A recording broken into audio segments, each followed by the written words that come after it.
from Hollywood, it's Paranormal Tonight. I'm Mark Summers, and now, here's your host, Dan Harary.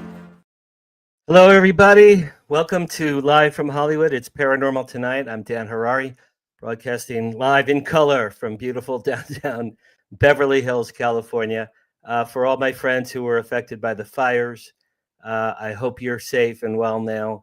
Several of my friends had to evacuate, but I believe they're back in their homes. There's a new fire happening out in Santa Clarita, which is north of LA proper, but still a little bit too close. And the air quality in LA is not very good. It smells like there's a fireplace outside when you walk your dog, which I do every day. So my best wishes to all of us who are living through this fire era in Los Angeles. I've never seen anything like it. I've been here 44 years. I've never seen anything like this before. Hopefully everyone will get their act together. Last week, I had a guest I was hoping to talk to. He used to work where my dad worked at Fort Monmouth, New Jersey. He knows a lot of the secrets there at that Army base. But alas, my friend Joe Foster had technical issues on his end that Race and I, my producer, we couldn't resolve them in time. So unfortunately, we didn't get that show up live last week. Perhaps I will try again with him maybe sometime over the summer. I have a very special guest tonight, and she's someone I've wanted to talk to for a while. I read her book, which we will discuss at length, and I recommend this book. Man, this is a hell of a book. Earth's Secret Visitors, Are They Here to Help Us? This is a great book. But anyway, here we go. Lisa Nelson is the author of the book, Earth's Secret Visitors, Are They Here to Help Us? The book recounts her story, which started in the early 1970s. In her hometown near Chicago, she was 15 and she met a boy named Rob in high school who she began to date. Rob began to detail to Lisa his secret life of involvement with alien beings or interdimensional beings who were visiting Earth in hopes of curbing the Cold War of the 1970s and 80s. These beings used remarkable means of operating invisibly within the Earth's realm. The ETs told Lisa that her boyfriend Rob was a very old warrior living discreetly on Earth and saying he had been regenerated time and time again. Lisa's reaction from the beginning had been skepticism, and she feared that perhaps her boyfriend Rob might even have mental illness. So again, we'll be getting into Rob and the book at great length as soon as I stop babbling right here. Separately, Lisa has worked for over 20 years in the entertainment industry and the management of major celebrities. She's raised 2 successful daughters and has become a masterful energy healer. Lisa practices energy medicine via long distance with clients around the world, certified through the Healing Touch program. In June, a few months from now, in June, she will graduate from a 4-year accredited program with the Brennan School of Healing Sciences. Lisa enjoys assisting ET experiencers with various issues which can be brought on by mind-bending experiences like she's had. And also, Lisa is a founding member of my group that I created 2 years ago with Steve Bassett called the Hollywood Disclosure Alliance. That's enough of me talking. Race, let's bring in Lisa Nelson. Hi there. Hi. How did I do? Dan. How did I do, Lisa? Did I do okay? You did good, Dan. No corrections. Oh, that's great. That's great. You know, because sometimes I had a crush on Rob from 8th grade and gave up on him after a couple of years, and then he noticed me. And when he asked you, you were like, he was like, "Are you talking to me?" Like Robert De Niro. Are you right? Are you Couldn't talking to me? It. Right? Right. Let me tell you a quick story. This has nothing to do with anything. I went to my 50th high school reunion in August in Asbury Park, New Jersey, my hometown. I had a crush on this girl named Amy in high school the whole time. She was the only girl in high school that had red hair, and I had a thing for red. She was a beautiful redhead in high school. Lisa, I never spoke to her once in high school. Never once ever did I even say hello, nothing. At the 50th anniversary reunion, I bump into on you the whole time. I bump into this woman. She has long white hair. She used to be a redhead, long white hair. And I look at her and she looks at me and I see her name tag and it's this Amy. And I said, Amy? She goes, yeah. I go, do you remember me, Danny? I go, I had such a crush on you in high school. You can't believe it. She goes, oh, that's what all the guys are telling me here tonight. And then she just turned and walked away. Oh, But no. at least I spoke to her. I spoke to her before I died. So that was the goal. Oh, that's like when I told Todd Rundgren that he changed the course of my life. He was not impressed. I have a good friend who met his wife at a Todd Rundgren concert, and he actually changed the course of their lives. All right, so I loved your book. I think I read it twice, but I certainly read it at least once. This is a really interesting book, Lisa, and it's my joke about your book is if your stories aren't true, your creativity rivals Stephen King.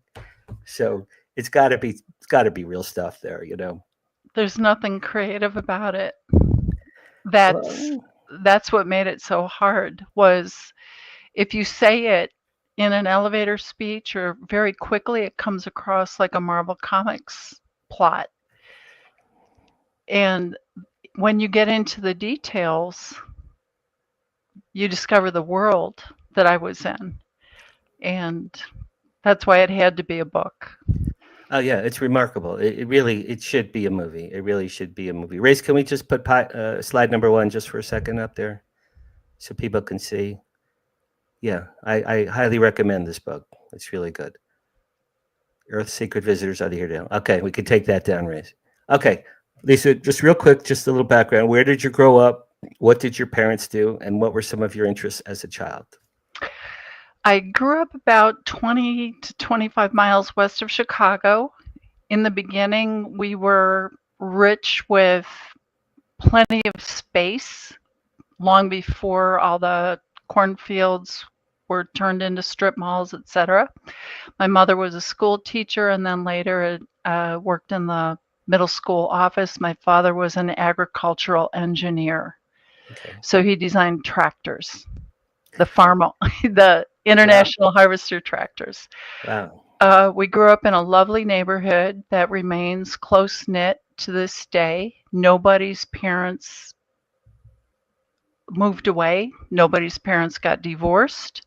And we had cookouts and barbecues on all the major national holidays. And the neighborhood girls and I continued to get together as often as we can. My interests were music. I played the piano, didn't like it that much, and I begged my parents to take up the violin, which became a big deal for me as time went on. It led to going to music school. I can see the violin in the background there. That's a beautiful instrument. So I have a funny little story. You told my friend Matt Barone when he interviewed you that you like the Beatles. You like the Beatles and the Monkees, but to you they were one and the same. I couldn't tell the difference. Well, for me, I like the Beatles. I was 7 when they came, but for the Monkees, Lisa, came when I was 10. And from 7 to 10, I played classical piano, and my parents made me, and I hated it. And then the Monkees, the very first episode of the Monkees came on NBC. I was 10. I saw the first episode. I fell in love with Mickey Dolenz, the drummer, on the show. I stood. Now I'm clairaudient, and this is a true story. Every 10 years, I get a message in my right ear. I heard, Danny, you got to play the drums, in my ear. So I got up and I told my parents, I go, I'm a drummer now. And they go, what are you talking about? I go, no, I just saw Mickey Dolenz, I'm a drummer now. I've been playing the drums ever since.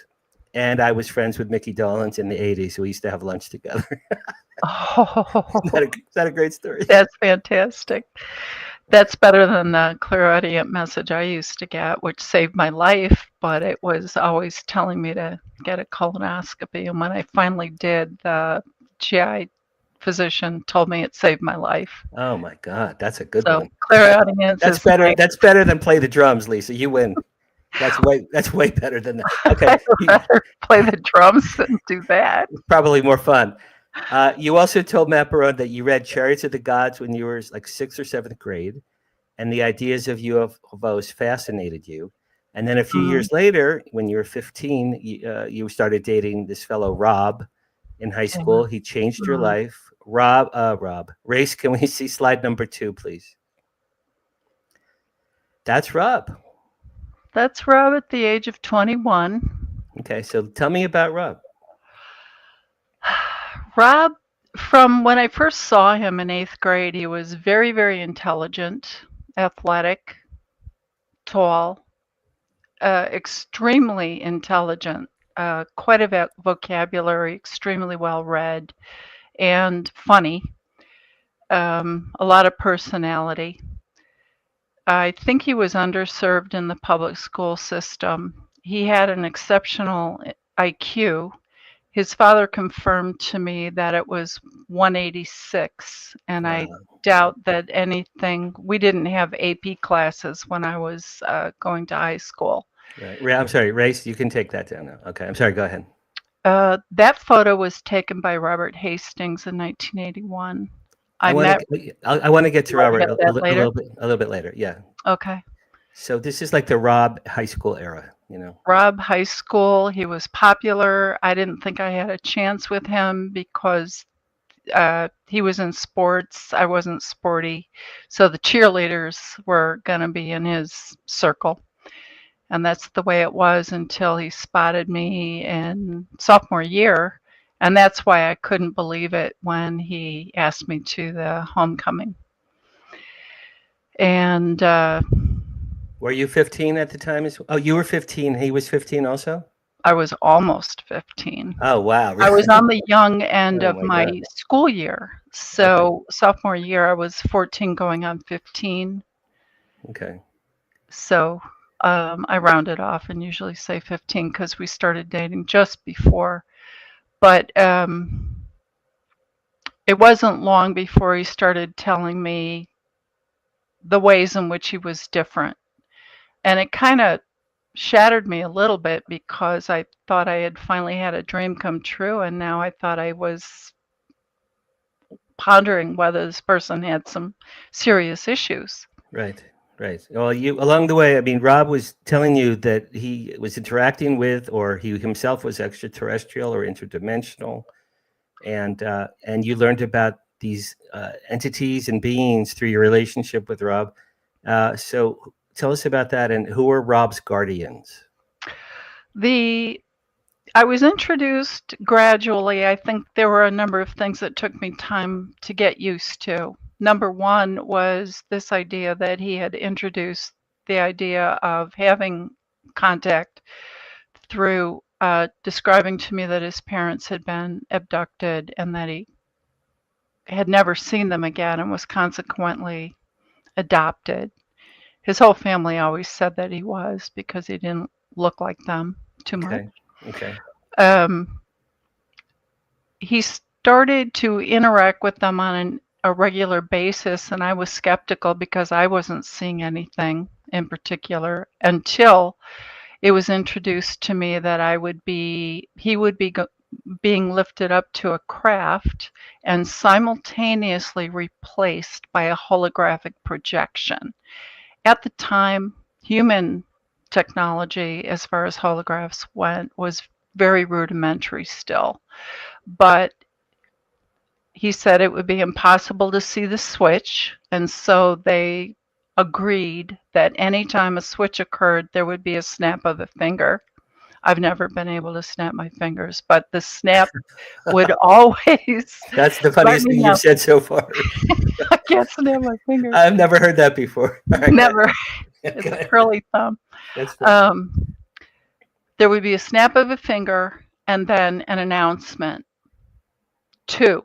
The first hologram was called 2. And suddenly I found myself in the presence of something that was very stiff, robotic, and didn't do a very good presentation of him. Around the school kids, it could act corny, kind of pick up some of the Monty Python kind of phraseology.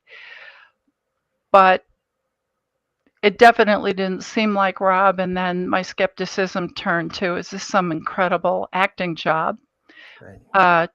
As a reminder of the times, this was years before Terminator came along, where that imagery of Terminator being a very robotic, non-human sort of thing had been introduced years later, so it wasn't an imitation.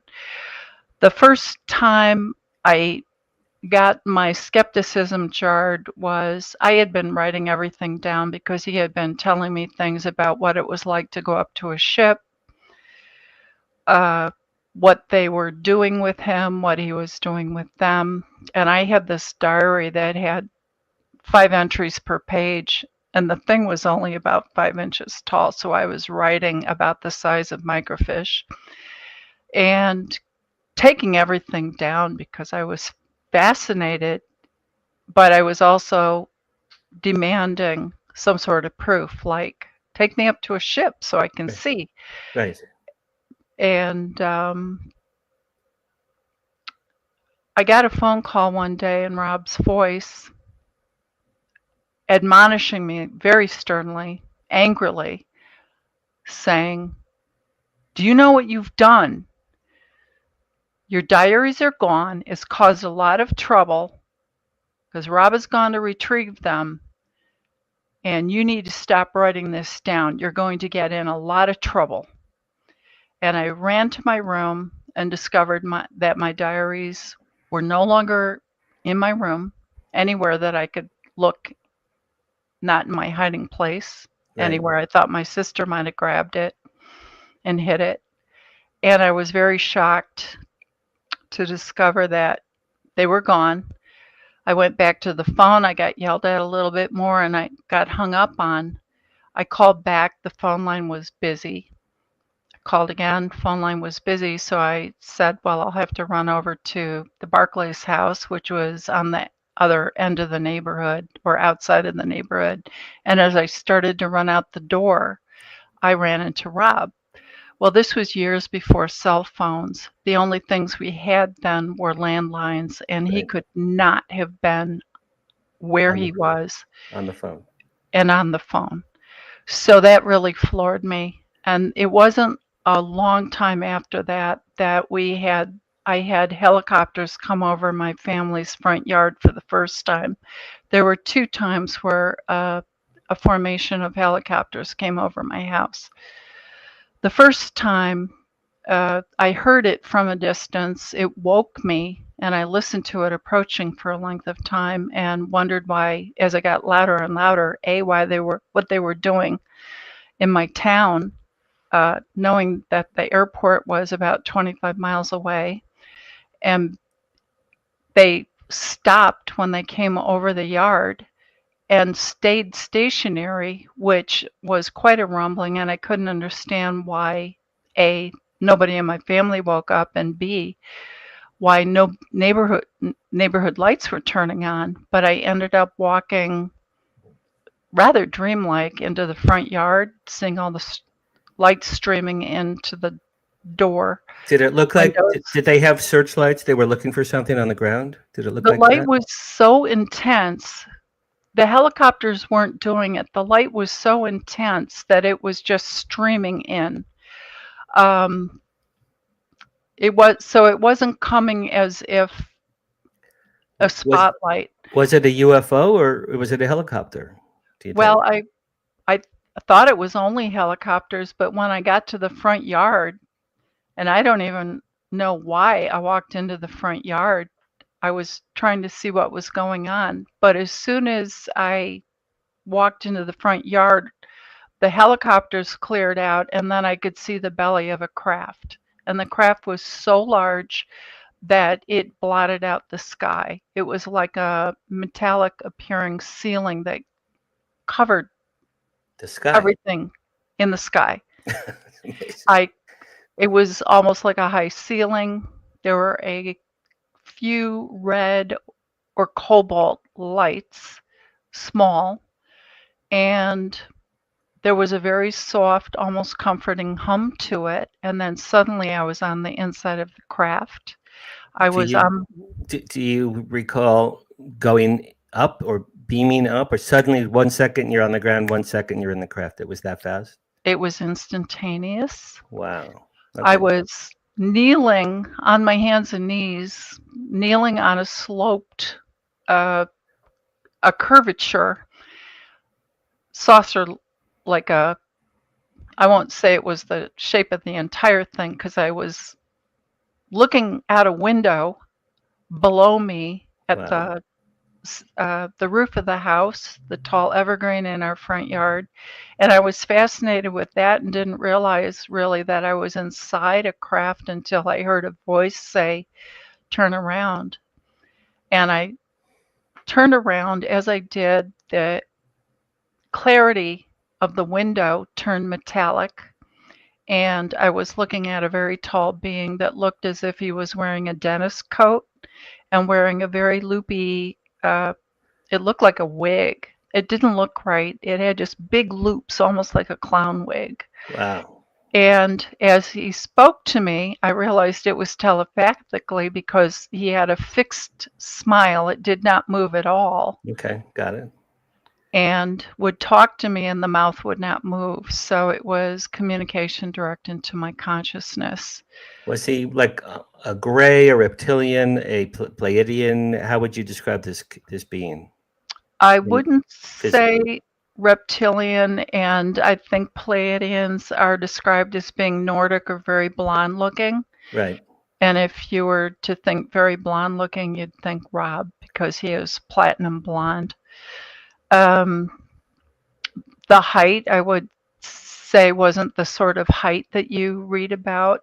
Maybe it was in the upper 6 feet, but not the sort of 7 and 8 feet tall that you hear about at times. It was Okay. not. It was not reptile-like, but it was also appeared as if it was dressed up. Or trying to appear as human to you in some way. to appear as human, but not doing a great job. Yeah, like Bozo the Clown wig. It probably was probably And, a giveaway. and in Harpo Marx wig. in Illinois, we have Bozo the Clown. I don't know if it was a national show, but we always. Oh, I grew up with. Are you kidding? Bozo the Clown appeared at our local dry cleaner when I was a kid. There were lines of kids around the block for Bozo the Clown. Sure. Now, during the interaction, I saw smaller ones, but they were kind of hiding.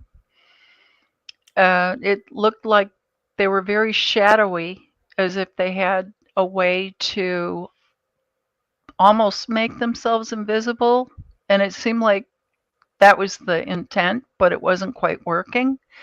I saw stick-like arms and clothing that looked like a monk's robe with a little rope sort of band around the waist holding it together. Wow. And kind of cowering behind his leg, only coming up to about hip height on the guy. But he said that he wanted to ask me something and then started to ruffle through my mind, and I objected, saying, "No, let me give the answer." Wow. Okay. And I heard telepathically, "No, we'll get it because you'll convolute the answer." Wow. So my mind struggled a little bit, like, "Hey, don't do that." But the sensation of it was much like rifling through a Rolodex. I was gonna say Rolodex because I actually have and use Rolodexes. That's how old school I am. That's really great. Were you able to have a conversation from your end to this being, or is it all one way just to you? It was, I would say that if I thought something, it was clear that he heard it and that it was back and forth, but that would be my first example of a telepathic conversation. Were you scared to death, or were you like fascinated, or what was? We only have a few seconds. What was your emotion? Would you say? Strangely calm. There you go. I've heard that before. I've heard that from other people. All right. On that note, there's 25. Okay, Race. Let's do some commercials and pay some bills. We'll be right back with Lisa Nelson in a minute. Tickets are now on sale for Rebels of Disclosure 2025, May 12th through the 15th in Grafton, Illinois at the beautiful Pierre Marquette Lodge and Conference Center. This will be a 4-day event with 12 speakers covering topics such as ET contact, experiencer testimonies, lost history, secret space programs, time travel, Illuminati, parallel realities, and so much more. Visit journeytotruth.online for more details.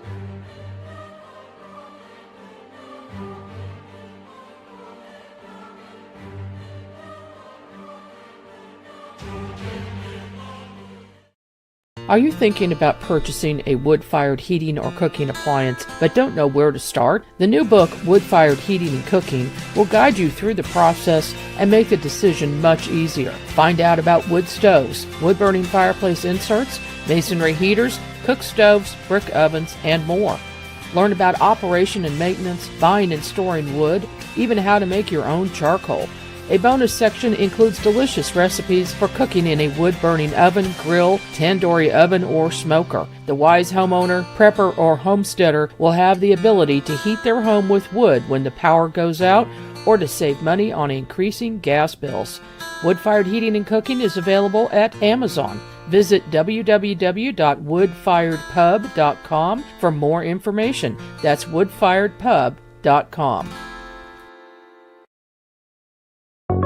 The UNX Network classes and workshops are enrolling now for 2025. If you're interested in psychic protection, chakra balancing, dowsing, or perhaps healing with sound and music, visit unxnetwork.com to see our complete series of live and on-demand classes and workshops hosted by the one and only Margie K. For example, in January 2025, you could spend 4 Saturdays with Margie for her exclusive live remote viewing workshop. Margie K is one of the most accomplished remote viewers in the world, and she will share her secrets and totally unique methods in this course. Some courses are open now. Seating is limited for these live courses, so register now at unxnetwork.com. UNX members use promo code XMEM for an additional 15% discount.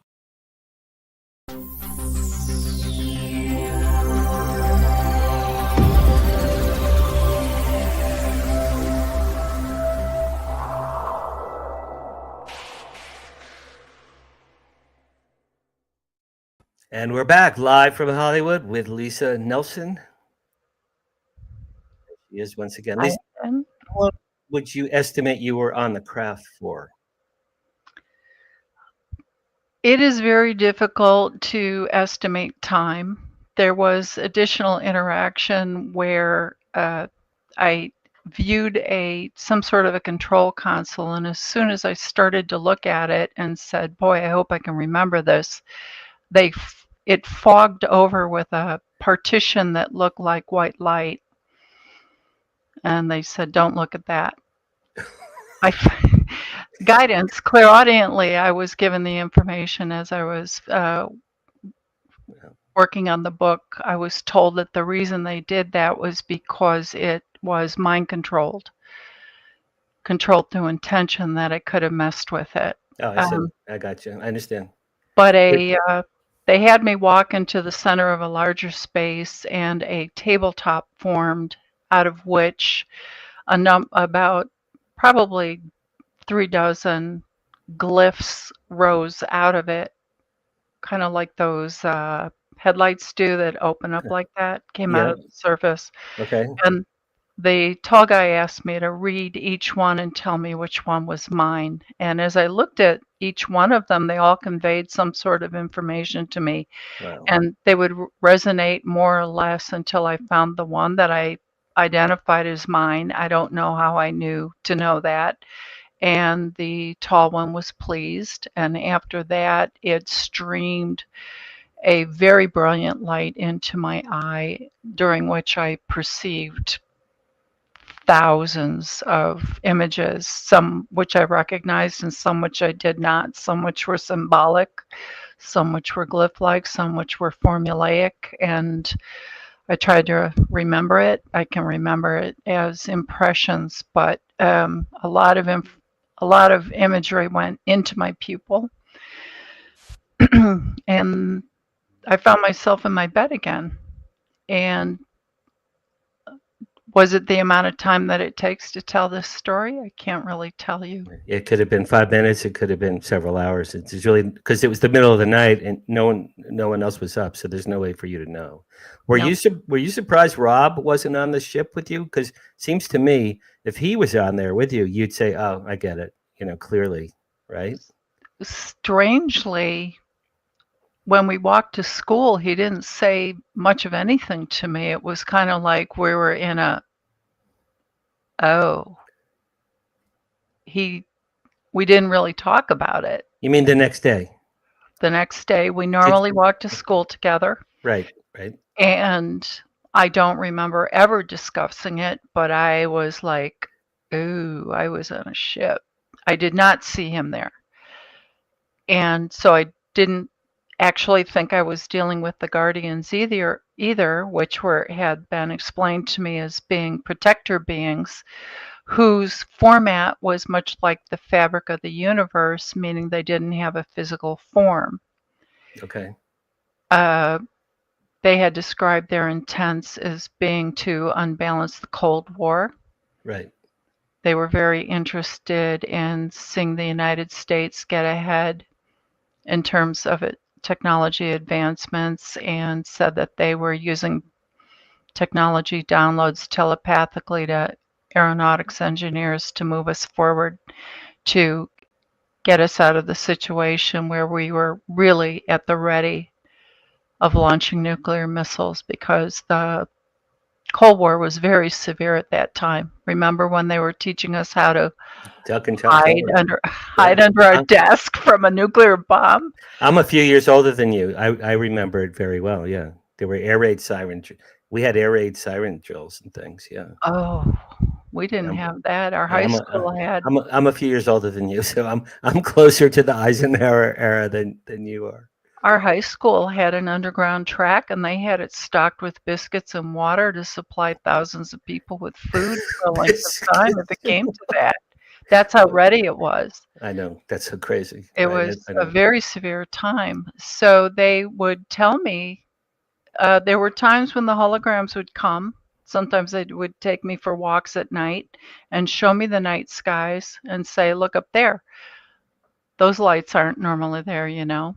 And I knew that because my friends and I had always been sky watchers, and there would be 3 dots of light sitting stationary for a length of time when everything else rotated with the motion of the Earth. And after about 45 minutes, the hologram would say, look up again, they're going to move. And they would shoot off in disparate directions. Wow. So I knew that when they could tell me that something was going to happen in the sky, that whatever was on the ground walking around with me was connected with whatever was in the sky.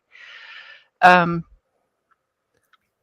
between when you were with Rob and one of his holographic copies, and they said 2 or 3 or 4, it was instantaneous, and you never saw a flicker or a hair, like you know, like you see distortion on a TV screen, like nothing at all. It was just he was there, and then suddenly he's number 2. Finger snap, 10.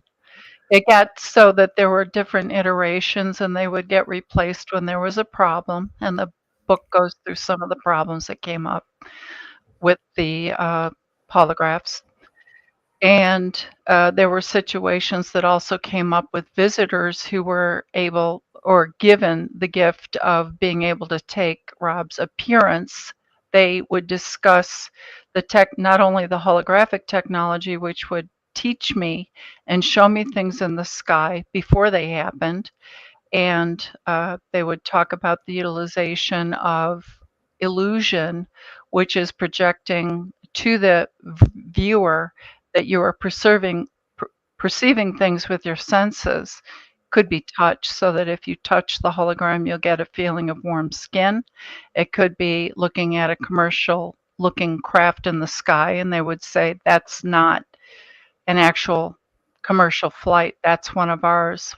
We fly low to keep things safe around here because we've got Rob down here, but we can fly down here because we can project to air traffic control at O'Hare Airport that it sees a commercial craft, but it's really us.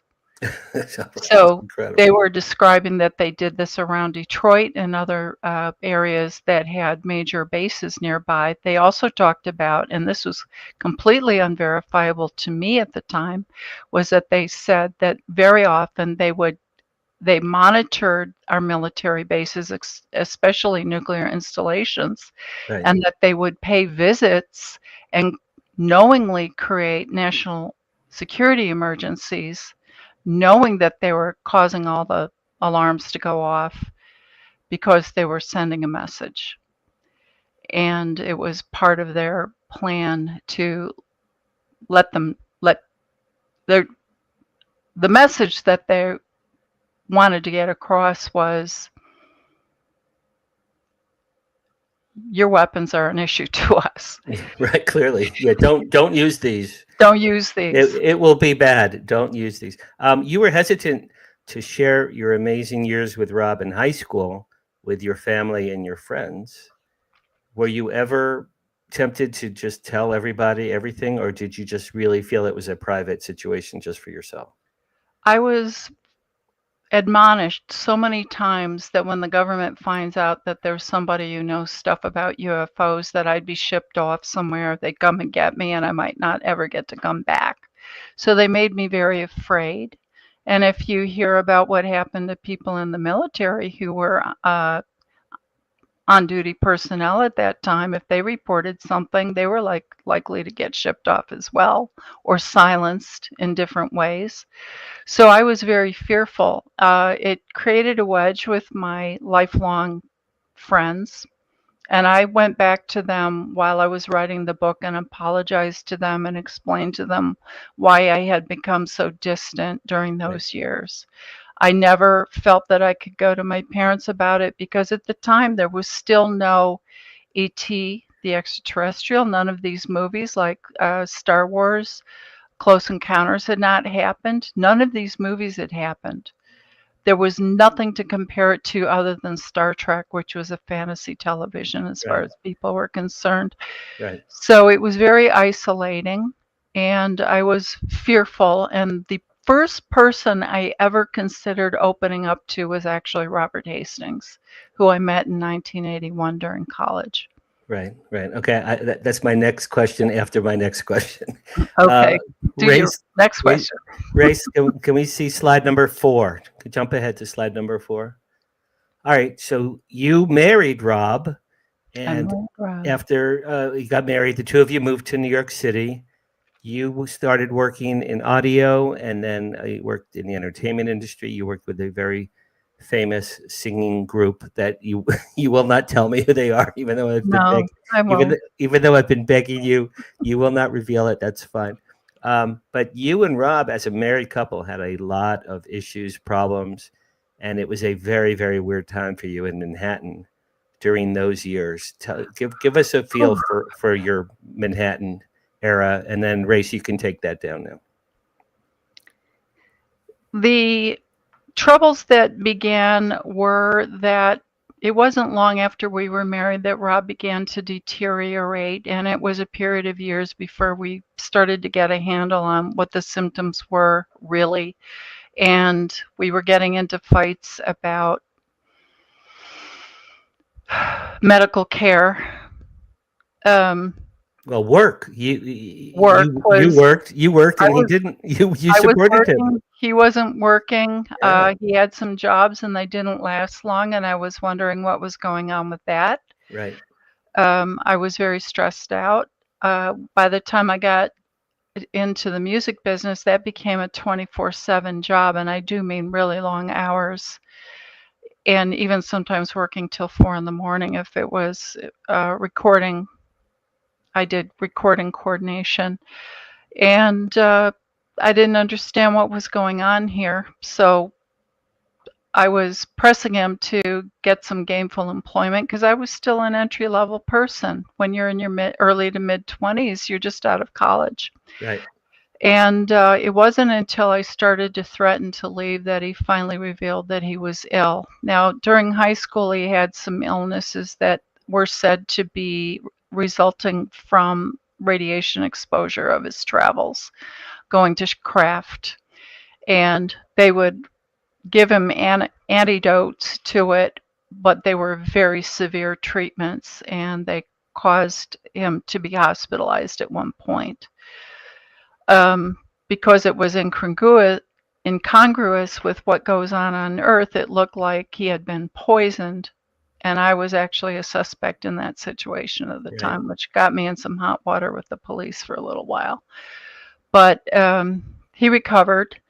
But after we got married, I asked him to stop doing the work with the Guardians, where they would say that he was doing calculations and helping to work on technology for the U.S. military. Right. He was deteriorating. And when I was at the point of wanting to leave, he told me that he was ill and that he was getting medical treatment, but it was through this vigilante organization that he had gotten involved in that was fighting crack. And I was really unhappy about that because, according to him, it was a group of vigilante cops who were fighting crack. Right. And at the time, vigilantism was rampant. All kinds of lone actors were doing things. And so were people on both sides of the law. So not only did I have a very ill husband who soon began to have seizures before my eyes and caused me to have to run home during very busy days to help him, Right. but he started to let me know that we were in deep because he had no interest in quitting. He felt like if he was going to die, which during that era, having seizures was probably a good chance of ending in death, especially if you had a neurodegenerative disease. He said it was myasthenia gravis, but a very severe case. So I was more or less consigned to trying to help him with his illness, but also being intimidated at points in time by people who were frightening me on street corners or letting me know in some way or another they knew who I was, but I didn't know who they were. Right. There was a one situation where there was someone who would watch over our apartment from across a courtyard, and Rob would signal to the guy in the other apartment, and the other guy would signal back, and I knew that they were in cohorts. Right. And he had a direct view into our apartment, so I knew that we had no privacy. My comings and goings were very well known, and I had confided to a producer friend who I would go to his studio and play music once in a while. But I was talking to him on the telephone, and about 3 days later, Rob came home with a cassette tape and furious and smashed the tape on the floor, quoting me verbatim from what I had said to my friend. So I knew that our phone was tapped. Right. And that I was really in some sort of trouble. So, well, when I read your book, Lisa, your New York era was so interesting because it was you had two disparate lives at the same time. Your work was super exciting. You were in the heart of show business. You were working with a very famous singing group. You were going to concerts and parties and limousines here and there. And enjoying your life and making decent money for a young person in their 20s. And you're in Manhattan, and that was probably a fun time to be in Manhattan. And then you'd come home, and then your husband would be on the floor having incredible seizures, or he'd be screaming and yelling at you. Didn't he once cut all your clothing with scissors or something? There were prodromal symptoms, which the pattern was he'd be sullen. He'd be depressed. He'd be nearly catatonic. Then he'd start to pick a fight with me. If I didn't engage with him, he would get hostile, and the aggression could turn to violence. Right. And I did experience more violence than I care to admit. And when it got to that, he would vomit, and then the seizure would begin. So I began to know the pattern, and that's probably the reason I didn't leave him, besides being told if I left him, I was going to have trouble with these vigilantes. Yeah, I mean, I hate to say, you were an abused spouse. You were an abused That is spouse. true. I do admit it. Yeah. Let's jump into the book a little bit. So Christopher O'Brien helped you compile the book. He interviewed you for many days, and he helped you refine your story. Tell us a little bit about who was Christopher. I know he passed recently. Who was Christopher O'Brien? Chris was a dear friend from when I got to New York in 1983. We worked at the same company, so he was passing through. And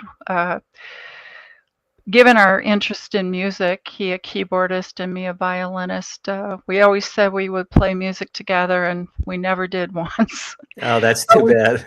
But we talked a lot, and he always thought there was something about me, but I refused to tell it to him, just like I didn't tell Robert Hastings either. Right. After Robert told me his stuff and Chris told me his stuff, I'd just be like, that's nice. Well, you're a good person to keep a secret. If I ever have a secret, I'll tell you. You can keep a secret. That's for sure. Until I write the book. Well, listen, everyone writes a book these days. Everyone writes a book. It's Chris O'Brien. cathartic. So It's tell me healthy. about the days you told my friend Matt Barone. You spent days with Chris O'Brien. He interviewed you and refined the story. Some things he was fascinated. Some things he looked at you like, yeah, right, sure, like that. Yeah, He did. He would tell you if he thought you were being hokey. Yeah. So that process was what, like about 5 days or so? It was, I think it was 6 days. I went out to Sedona, stayed at his house, and we recorded all day long. And we went through the first draft. I call it the barf version. I had so much trouble getting out. This happened. I was frenetically putting it to paper a few years after it all ended. It all ended when Rob attacked me in slicing up all my clothing. I ran away. Right. And I swore I'd never go back. Democracy, which was the vigilante organization, or not. And the receptionist at my office shielded me by not letting him get through until one day he got through because she had stepped out to the restroom. And he told me I was in big trouble. And if I didn't go home, democracy was going to come after me. And I said it didn't matter. Either he was going to get me with his hunting knife or they were going to get me with whatever. I was just resigned. The phone call stopped. He had called probably 40 times in one day. It stopped, and I thought, well, he finally gets it. But then I got a phone call in his voice saying it was the Guardians, and I was immediately angry because I thought he was trying to fake me out because we hadn't had any contact with the Guardians in a very long time, not since we were married. Tell the story, and I know it's a sad story. Rob was shot in the head, right?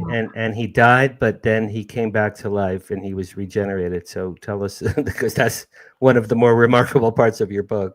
When the Guardians called me, I was yelling and accusing them of being Rob. And they said, "We know everywhere you've been." They told me everywhere I'd been for a period of days. They told me that I had had a sweetheart that I had never spent any time with,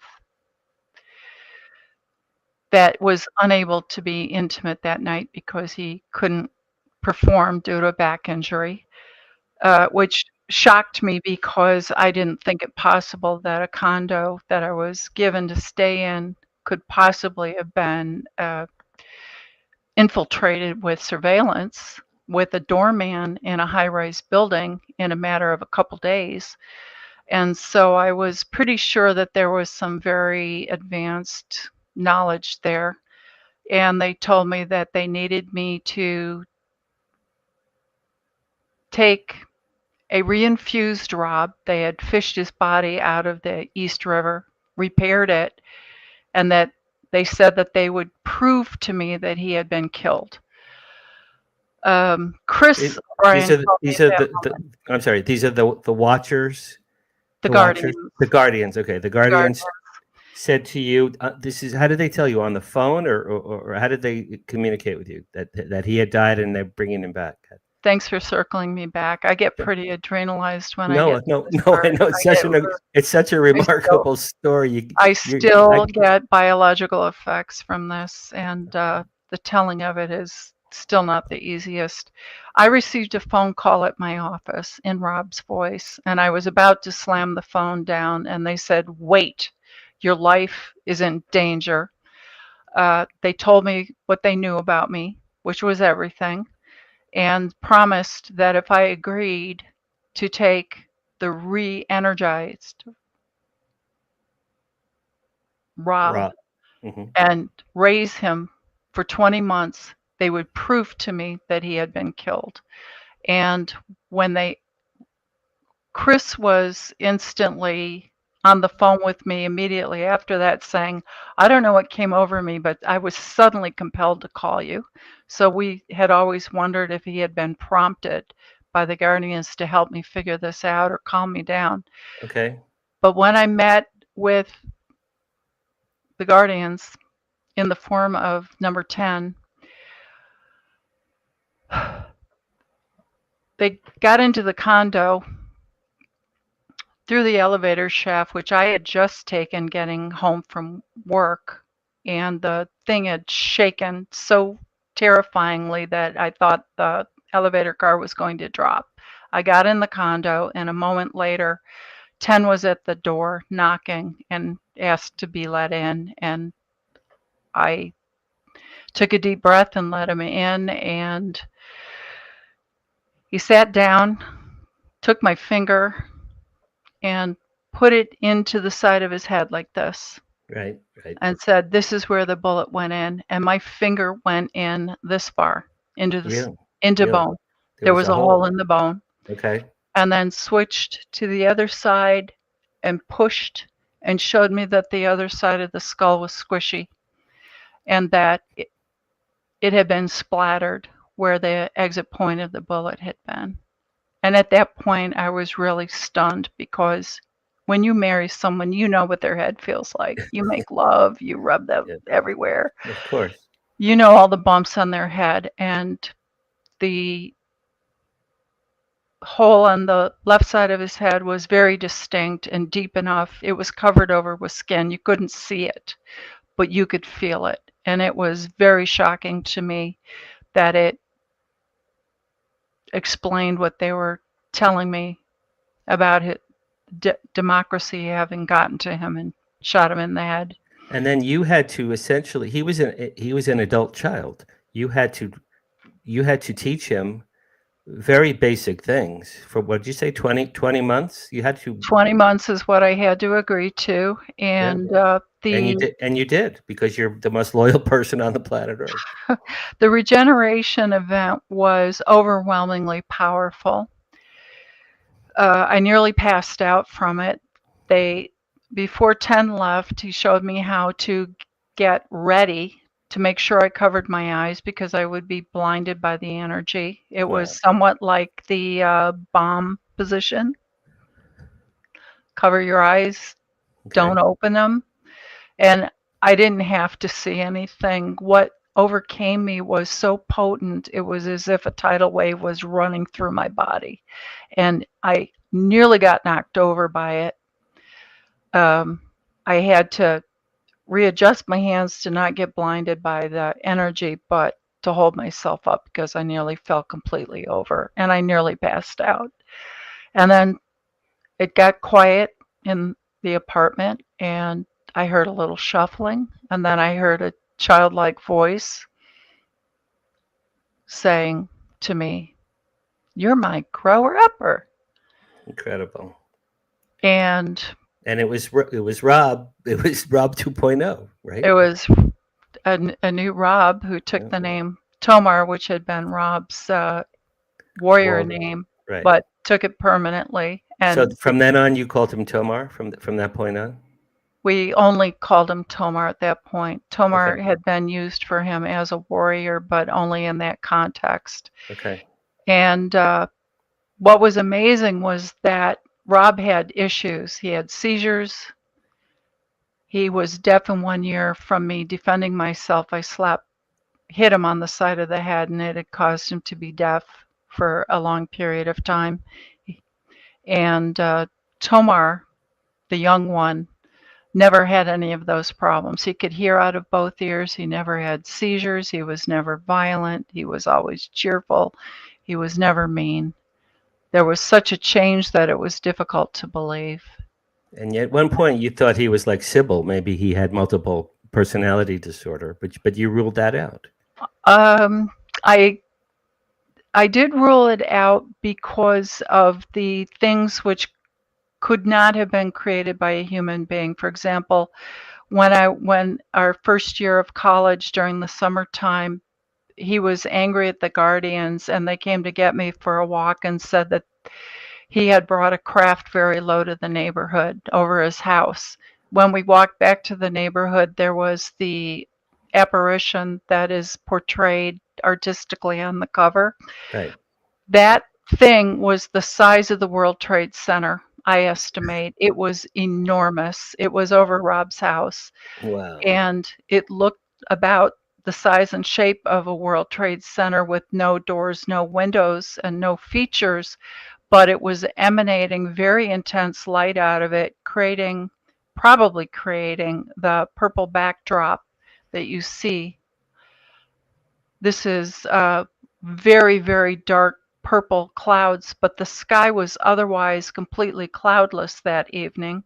Lisa, what do you think that structure was that looked like the World Trade Center building? What was that? It may have been a craft. I did find a database that talked about rectangle UFOs and they were over I think it was over 1,600 entries of rectangular UFOs going back as early as the 1930s. You don't think that's a portal? It could have been a portal. I didn't even think of that. Because I'm glancing at it now. I'm like, wow, that would be a hell of a portal. Would you want to go through that?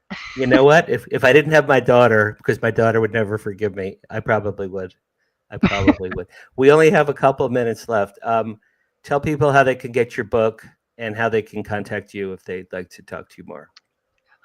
The book is on Amazon, so it's Earth's Secret Visitors, and I put my healing credential behind it because so many people are named Lisa M. Nelson. Yeah, there's got to be a million Lisa Nelsons on the planet. But there's only one Lisa M. Nelson, HTCP, which stands for Healing Touch Certified Practitioner.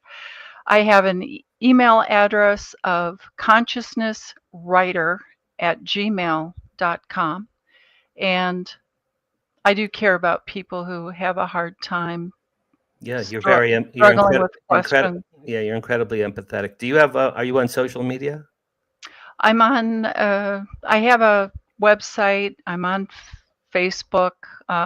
I still have to get some of those accounts. You know, it's so funny. You and I were both in our 60s. We're in our 60s. We're like, yeah, social media. Okay, I know. I need that kind of attention? My daughter's like a genius of that. I'm like, oh yeah, okay, that's good. TikTok. I don't Not an attention seeker. So your book is on Amazon, correct? It is. Okay. Do you have any plans for any other books or any other projects? Anything else you're doing? I do have plans for another book. It will be entitled Past Life Lovers, and it is a consciousness journey, very much based on clairaudience, where I discovered I had been meeting people in my present day life that had been part of my past lives. And some of it was a murder mystery because I got murdered.